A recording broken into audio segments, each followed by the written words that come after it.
Broccoli. Broccoli. Broccoli. We grow it in Oregon. Broccoli. We eat them at school. My family loves to eat the vegetable broccoli. Flowers. Broccoli. Flowers. Broccoli.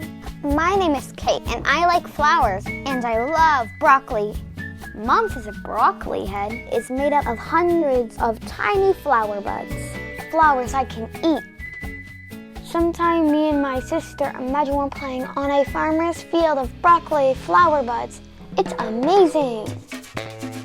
But today we're going to our cousin Blanca's birthday party. And my sister and mother are helping me make a broccoli raisin salad. And we're making a big bowl of it for everyone. My mom taught me how to make this salad. Now I can do it on my own, but it's faster and more fun to make it with them.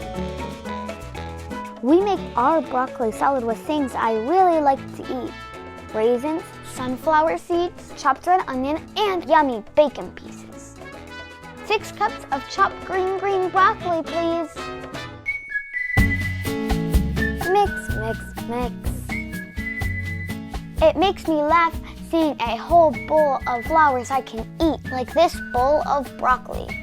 Look, it's a rainbow forest of flowers in the bowl. Now the salad just needs some dressing, and it's birthday party time. It's just 3 ingredients: mayonnaise, red wine vinegar, and sugar. Pour the dressing in the big bowl of broccoli salad, and then mix it all together. Look, a big party bowl of broccoli raisin salad. Now it's time to go to the birthday party. To learn more about broccoli, search Oregon Harvest for schools.